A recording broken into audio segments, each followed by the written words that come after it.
Have you ever stood before the mirror and wondered, where have all the years gone? Do you sometimes feel that with age, you've not only left your youth behind, but also lost the ability to truly love yourself? If that thought has crossed your heart, know this: you are far from alone. Many people, as they move into the later seasons of life, carry the weight of regret, comparison, and a quiet feeling that their value is slipping away. But the truth is different, softly shared through the timeless wisdom of the Buddha. Growing older does not close the door to love. Instead, it opens the way to a deeper, more tender love than you may have ever known. When the hair turns silver and the body grows slower, life offers you the chance to look within, to uncover the gentle treasure of kindness that has always been inside you. This path is not about pretending you are still young. It is not about holding on to what has already passed. Rather, it is about opening your heart to the beauty of change, the calm of self-acceptance, and the quiet strength of compassion. In this video, we will walk through 6 steps rooted in Buddhist wisdom. By the end, you will see how aging is not a decline, but a sacred teacher.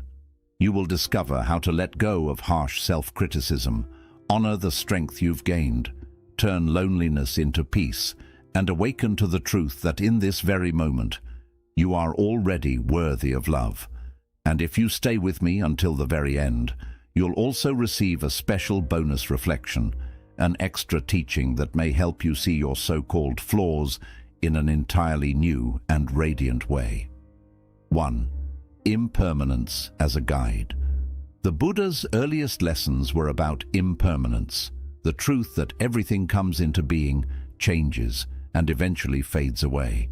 This is not a curse, but simply the natural rhythm of life. Youth softens, strength declines, the face gathers lines, but these shifts are no different from the sun setting or autumn leaves falling. In our younger years, impermanence feels far away. We think aging belongs only to others, yet as the seasons of life move on, the body begins to remind us gently. The knees ache, the memory slows, and we begin to see impermanence not just as a concept, but as a companion walking beside us. Many of us try to resist, holding on to what once was. We cover grey hair with dyes, smooth out wrinkles with creams, and chase after the illusion of endless youth. Yet no effort can stop time from moving forward. The harder we fight it, the deeper our suffering grows.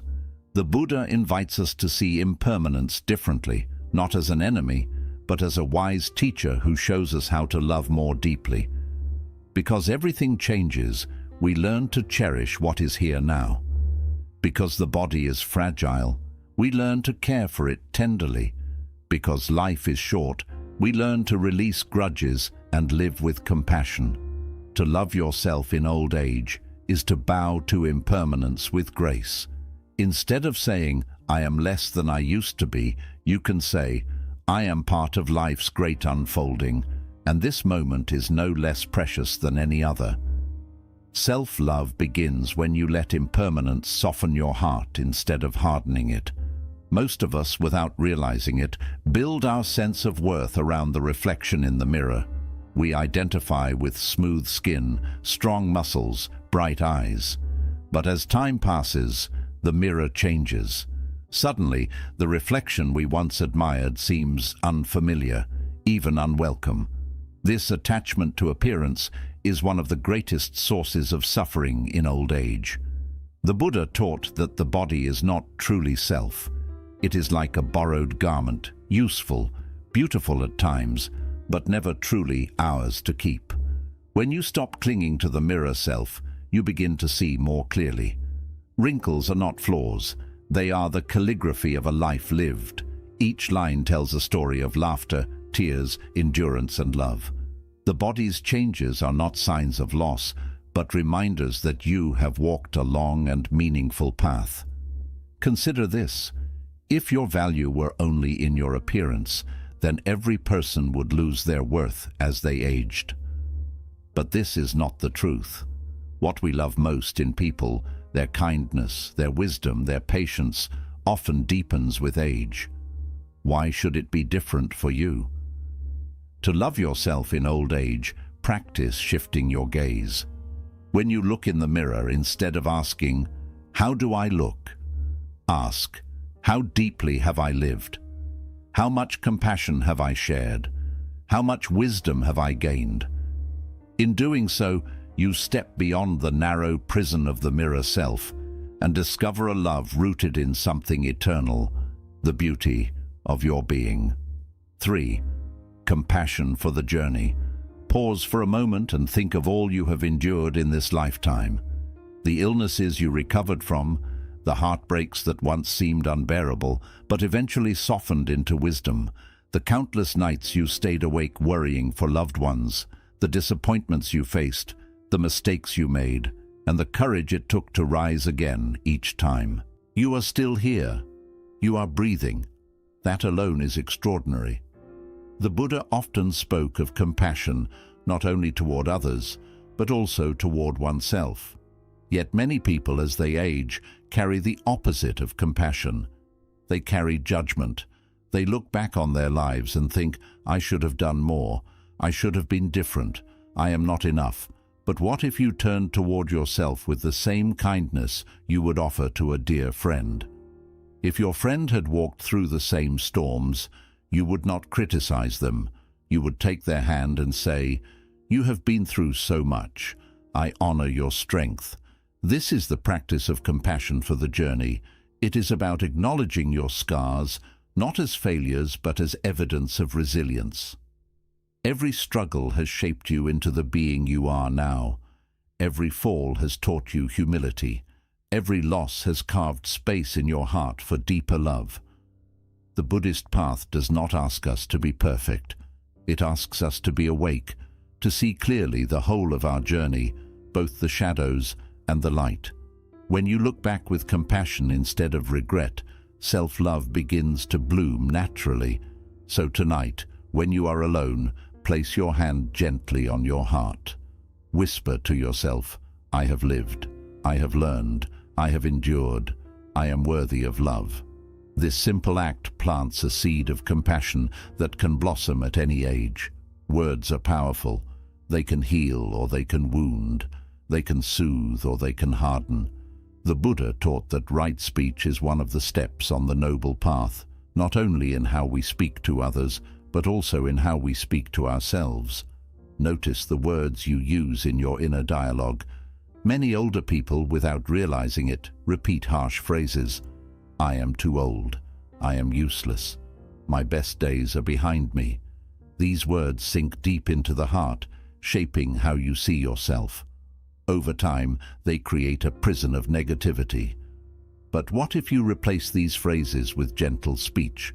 What if instead of saying, "I am too old," you said, "I am seasoned with wisdom"? Instead of, "My body is weak," you said, "My body has carried me through so much and I honor it." Instead of, "My best days are over," you said, "This moment is a gift and I choose to cherish it." Gentle speech is not about denying reality. It is not about pretending you are young again. It is about choosing words that nurture love instead of despair. Just as a plant grows stronger when watered with care, your heart grows lighter when nourished with kind words. You can practice this daily. Each morning before you rise, speak one gentle sentence to yourself. "May I be at ease. May I be kind to myself today." Each evening before you sleep, remind yourself, "I am enough, just as I am." Over time, these words become natural. They dissolve old habits of self-criticism and replace them with self-love. Remember, the way you speak to yourself is the way you shape your inner world. Speak gently, and your heart will respond with peace. 5. Embracing solitude as a friend. For many, the later years of life bring more solitude. Children grow up and leave. Friends move away or pass on. The busy routines of work fade into quieter days. At first, this change can feel like a heavy weight, a reminder of loss. Loneliness creeps in, whispering that you are forgotten, that you are no longer needed. But Buddhism teaches us that solitude and loneliness are not the same. Loneliness is the feeling of being incomplete, as if something is missing. Solitude, on the other hand, is the gentle recognition that in this very moment you are whole.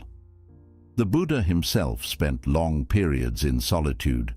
He sat beneath trees, walked alone in forests, and meditated in silence. He discovered that in solitude we can hear the deepest truths of our own heart. To love yourself in old age, begin to transform loneliness into companionship with yourself. Instead of filling the silence with distraction, sit quietly with your breath. Feel the air enter and leave your body. Notice how each breath carries you, moment after moment. In this stillness, you meet the companion who has always been with you, your own awareness. Solitude can become a teacher. It shows you that you do not need constant validation from the outside world to feel complete. At night, you begin to see that your worth is not measured by how many people surround you, but by the depth of your presence in this moment. Practical steps can help. Dedicate time each day to be with yourself, not out of obligation, but as an act of love. Light a candle, sit quietly, and simply breathe, or walk slowly in nature, noticing the trees, the sky, the earth beneath your feet. Instead of thinking, "I am alone," think, "I am in the company of life itself." When solitude becomes your friend, you no longer fear the empty room. You discover that you are never truly alone, because awareness, breath, and the great unfolding of life are always here with you. This gentle friendship with yourself is one of the deepest forms of self-love. There is a profound teaching in Buddhism. No self exists in isolation. We are all part of a vast, interconnected web of life. To see this clearly is to move beyond narrow self-concern into a love that includes all beings. Think about it. Your breath is given by the trees, which transform sunlight into oxygen. Your food is grown by the earth, nurtured by rain and farmers' hands. Every part of your life is woven together with countless others. You are never separate. You are the universe expressing itself as you. When you forget this truth, it is easy to fall into self-criticism. You may think, "I am small, I am unimportant, my life does not matter." But when you remember interconnection, you see that your very existence is a gift to the whole. Your smile may lift the heart of a stranger. Your patience may soothe a child. Your quiet wisdom may guide someone younger. Loving yourself in old age, then, is not selfish. It is an act of harmony. When you soften toward yourself, you naturally soften toward others.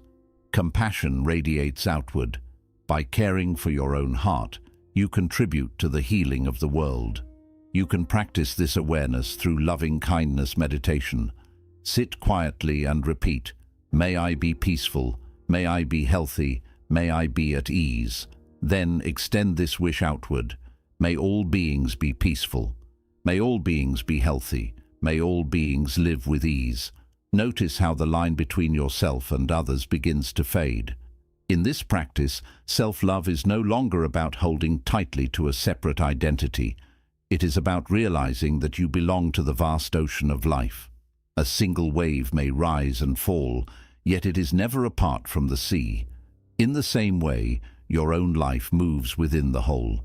When you begin to see from this perspective, aging takes on a new meaning. The body may grow weaker, the days may seem shorter, but your essence is never apart from life itself. You are woven into something immense and timeless. To love yourself, then, is to honor the entire universe shining through you. Kintsugi for the soul. Why your flaws make you beautiful. In Japan, there is an ancient practice called Kintsugi. When a cup or bowl breaks, it is not thrown away. Instead, it is carefully repaired with lacquer mixed with gold. The cracks are not hidden, they are highlighted. The break becomes part of the story, and the vessel is considered more beautiful because of its flaws. This offers a powerful image for the soul, especially as we age. So many people look back on their lives and see only the cracks, mistakes, regrets, failures, disappointments. They say to themselves, "I am broken. I am less than I was before." But Buddhism invites us to see it differently. Just like Kintsugi, your cracks are not proof of weakness. They are the places where your greatest wisdom and compassion shine through. Think of the moments that humbled you, the heartbreak that made you gentler toward others, the illness that taught you to value simple joys, the loss that revealed the depth of your love. These cracks, though painful, are also openings. It is through them that light enters. The Buddha never promised a life without suffering. In fact, his very first teaching was that suffering is part of being alive. But he also showed that suffering can be transformed. Just as gold fills the broken lines of pottery, compassion can mend the fragile spaces within the human heart. Every time you choose kindness after hurt, every time you forgive instead of hardening, you are practicing the Kintsugi of the soul. Loving yourself in later years does not mean pretending you are untouched. It does not mean ignoring the scars of your path. It means recognizing your imperfections as part of your sacred design. Without them, you would not be the person you are today. Without them, your wisdom would not shine with such brightness. Think of this image. A young tree, smooth and unmarked, is lovely, but it is the old tree, with its twisted trunk and weathered bark, that gives the deepest shade. Its knots and scars are not flaws. They are signs of endurance, signs of a life fully lived. You too carry the marks of time, and like the tree, these marks are not flaws. They are your beauty. Simple, practical steps can help you live this truth. When a memory of regret appears, instead of pushing it away, whisper softly, "This too is part of my gold." When you notice the signs of aging in your body, instead of grieving them, say, "These are the rivers carrying the story of my life." By doing this, you move from rejection to reverence. In time, you may even look back and see that what once seemed like weakness was shaping your compassion. The ones who hurt you revealed the value of kindness. The failures you endured taught you humility and patience. The body that grew slower reminded you to treasure every step. What you once called flaws are in truth the golden seams of Kintsugi, outlining the story of your soul. So, as you walk through the autumn of your life, do not cover your cracks. Do not feel the need to excuse them. Lift them up to the light, as the Japanese artists do, and let them shine. Your beauty does not come from being untouched. Your beauty comes from the way you have been put back together, with love, with resilience, with compassion. Remember, self-love in later years is not about being perfect. It is about being whole, and wholeness is found not by hiding your scars, but by honoring them. Like the golden seams of Kintsugi, your flaws are the very places where your soul shines the brightest. Gently close your eyes, take a deep, slow breath in, and let it go. Allow your body to settle like a vessel resting safely on the earth. Now, picture yourself as a clay bowl. Over the years, this bowl has cracked, chipped, even broken apart. Each line carries a story of joy and sorrow, of love and of loss. Do not turn away from them, simply notice. Then imagine golden light softly flowing into each crack, warm, glowing, and tender. Every mark is being filled with gold. What was once broken now gleams. What was once heavy with pain now radiates light. Breathe in this glow and breathe out release. Whisper to yourself, "My flaws are my beauty. My scars are my strength. I am whole. I am enough." Stay for a moment with this golden vessel that is you, unique, unrepeatable, and beautiful because of the journey you have lived. When you are ready, slowly open your eyes, carrying this light within. So, how do we learn to love ourselves even as we grow older? We begin by seeing impermanence not as a threat, but as a teacher. We release the mirror image of self and honor the beauty that lies beyond appearances. We show compassion for the road we have walked, replacing judgment with tenderness. You practice gentle speech, nourishing your heart with words of kindness. You welcome solitude, turning it into a quiet friendship with yourself. And slowly you realize, you have never been separate. You belong to all beings, part of the vast ocean of life. Like Kintsugi, the fractures of your journey are filled with golden light, transforming what was once broken into something radiant, unique, and whole. The Buddha reminds us that true love knows no boundaries. It is not defined by youth, appearance, or time. In fact, it often blossoms more fully in later years, when we are ready to let go of illusions and rest in truth. If these reflections brought you peace, allow them to ripple outward. Subscribe to continue walking this path together and share this teaching so others may also find comfort. May your days be gentle and may your heart remain steady in compassion.